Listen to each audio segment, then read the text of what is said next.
मैत्रिणींनो, आज मी तुम्हाला ना खिचडी दाखवणार आहे। यासाठी मी मुगाची डाळ, मसूरची डाळ आणि तांदूळ धुवून घेतलेला आहे। लसूण, कांदा, टोमॅटो आणि कोथिंबीर, जिरं आणि हिंग। यामध्ये आता आपण घालणार आहोत 1 ते 1.5 चमचा तेल,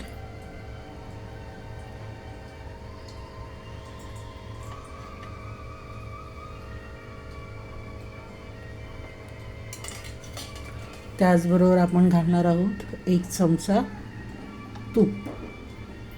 तुपाने खिचडीला चव खूप छान येते। ह्यामध्ये घालणार आहोत आपण थोडंसं जिरं आणि थोडंसं हिंग।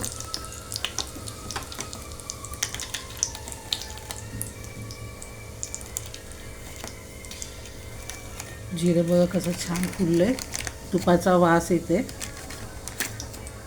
यूट्यूबवरती सगळं दिसतं ना, फक्त वास येत नाही।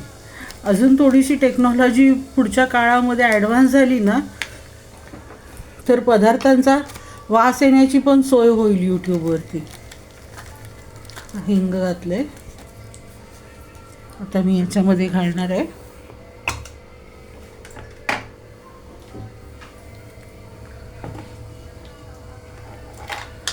लसूण,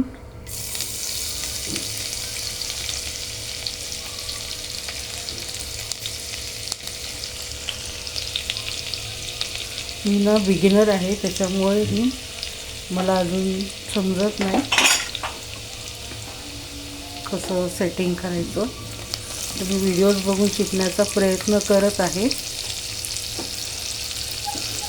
तुम्हाला जर मला काही टिप्स द्यायच्या असतील तर तुम्ही नक्कीच देऊ शकता।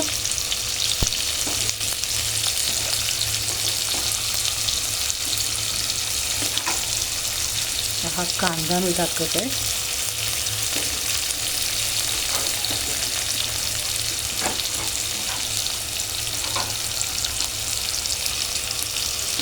कांद्यामध्येच मी मीठ टाकून घेणार आहे। जर तुम्हाला अंदाज असेल मिठाचा, हाताने व्यवस्थित टाकून घेऊ शकता। आता हा कांदा मस्तपैकी मी लाल होईपर्यंत, लाल म्हणजे गोल्डन ब्राऊन होईपर्यंत छान भाजून घेणार आहे।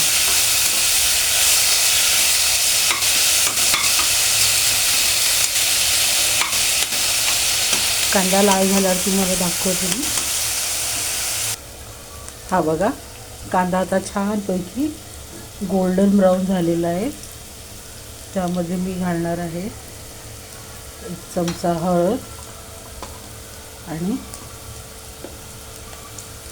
1 मोठा चमचा आमचा कांदा लसूण घाटी मसाला, आणखी थोडासा।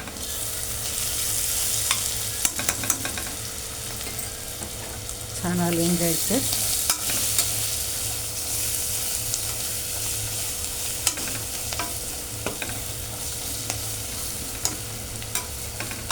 तुम्ही यामध्ये जर तुम्हाला आवडत असेल आपल्या भाज्या घालू शकता, टोमॅटो बरोबर शेंगदाणे घालू शकता जर मुलांना आवडत असेल तर। हरभरे असतील तर हरभरे घालू शकता। आणि या ठिकाणी मी टोमॅटो बरोबर कोथिंबीर घालून आहे। पटकन झटपट करून खाता येईल अशी खिचडी आहे, नक्की करून बघा।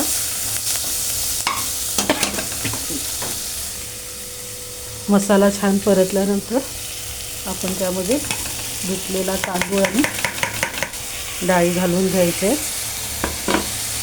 छान हलवून ह्याच्या 3 ते 4 शिट्ट्या करून घ्यायच्या। नक्की करून पहा, तुम्हाला खूप आवडेल। हे पहा, मी आता ह्याच्यामध्ये पाणी घातलेलं आहे। जर तुम्हाला मऊ खिचडी आवडत असेल तर थोडंसं जास्त पाणी घाला, आणि 2 शिट्ट्या जास्त करा म्हणजे छान मऊ होईल. ही खिचडी तुम्ही पापड, लोणचं, चटणी कशाबरोबरही खाऊ शकता. आता मी याला झाकण लावून 4 शिट्ट्या करून घेणार आहे. थँक्यू. बाय.